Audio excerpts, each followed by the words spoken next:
नमस्कार मित्रांनो, मी राजशेखर परब आणि आपण पाहतात जनसामान्यांचा बुलंद आवाज रायगड टुडे मराठी.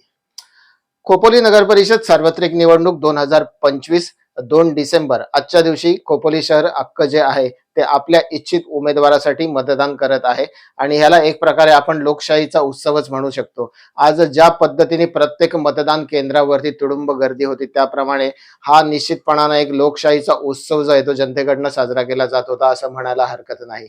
आपल्या इच्छुक नेत्याला किंवा आपल्या इच्छुक उमेदवाराला निवडून देण्यासाठी लोकांनी सर्वच मतदान केंद्रांवरती आवर्जून उपस्थिती दिलेली होती.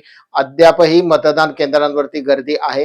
ही न्यूज आपण जी पाहता ही 4:30 वाजता रेकॉर्ड झालेली आहे. अद्याप आमच्याकडे नेमकं खोपोली शहरातनं किती टक्के मतदान झालेलं आहे त्याचा आकडा आलेला नाहीये. परंतु जवळपास जवळपास 4:30 पर्यंत प्रत्येक मतदान केंद्रावरती 45 ते 50% पर्यंत मतदान झालेलं होतं.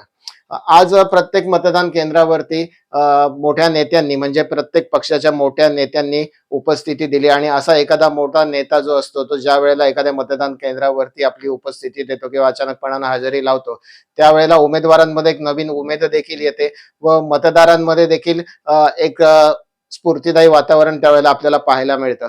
आज कर्जत खालापूर मतदारसंघाचे आमदार महेंद्र थोरवे यांनी प्रभाग क्रमांक 3 व मध्ये खास करून हजेरी लावली. प्रभाग क्रमांक 3 चे महायुतीचे उमेदवार श्री अनिक पुंडलिक सानप व प्राची आकाश कांबळे या दोघही उमेदवारांसाठी उमेद वाढवण्यासाठी खास करून आमदार महेंद्र थोरवे यांनी मोहनवाडी असेल किंवा विहारी असेल इथल्या मतदान केंद्रांवरती आपली उपस्थिती दिली. सदर वेळेला आम्ही आमदार महेंद्र शेठ थोरवे यांना प्रश्न विचारलेले आहेत की जे निकाल 21 तारखेपर्यंत पुढे ढकलण्यात आलेले आहेत त्याबद्दल आमदार महेंद्र थोरवे यांनी काय प्रतिक्रिया दिल्यात आपण ते देखील पाहूया. साहेब, एकंदरीत फार उत्साहाचं वातावरण होतं की उद्या लगेच निकाल लागणार आहेत आणि थोडासा हिरमोळ सगळ्याच उमेदवारांचा झालाय आणि सर्व पक्षश्रेष्ठींचाही झालेला आहे, कारण आता निकाल जे ते फार पुढे गेलेले आहेत आणि कुठेतरी एक मनामध्ये विनाकारण एक शंकेचं वातावरण निर्माण व्हायला लागलेलं उमेदवारांचं. आपण काय खुलासा कराल? होय, नक्कीच परवाचा जो निर्णय झालेला आहे आणि त्यामुळे बऱ्याचशा नगरपालिकांच्या निवडणुका ह्या 21 तारखेपर्यंत पुढे ढकलण्यात आल्या. अंतिम टप्प्यामध्ये प्रचार आला असताना उमेदवारांची सगळी तयारी झाली आणि अचानकपणे असा निर्णय निवडणूक आयोगाने घेतल्यामुळे त्यामुळे सगळ्या जनतेमध्ये प्रचंड नाराजीचा सूर आहे.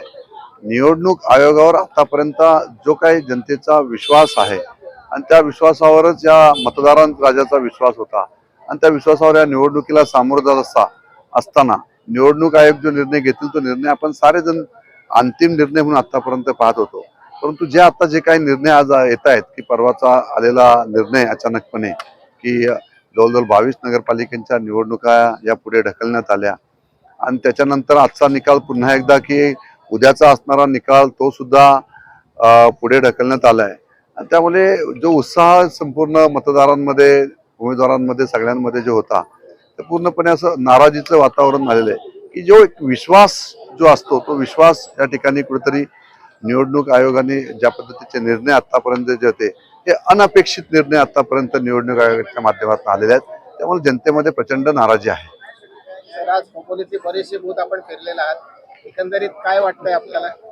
होय, नक्कीच खोपोली नगरपालिका असेल, कर्जत नगरपालिका असेल, माथेरान असेल, या तीनही नगरपालिकेवर अतिशय उत्साहित वातावरणामध्ये आपण आता पाहतोय की प्रचंड उत्साह जनतेमधून आहे आणि या तिन्ही निवडणुकींना सामोरं जात असताना शिवसेना, भारतीय जनता पार्टी, RPI अशी महायुती सक्षमपणे या निवडणुकीला सामोरं जात असताना जनतेतून जो प्रतिसाद मिळत आहे त्या आजच या ठिकाणी सांगतो खोपोली नगरपालिकेवर शिवसेना महायुतीचा भगवा या ठिकाणी फडकलेलाच आहे.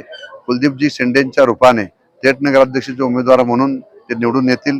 कर्जतला सुद्धा स्वातीताई लाड ह्या विजयी होतील आणि माथेरानला चंद्रकांतजी चौधरी हे विजयी होतील. अशा पद्धतीने संपूर्ण तीनही नगरपालिकेवर उत्साहित वातावरण, जनतेतून मिळालेला प्रतिसाद आतापर्यंत अतिशय चांगल्या पद्धतीचा आहे.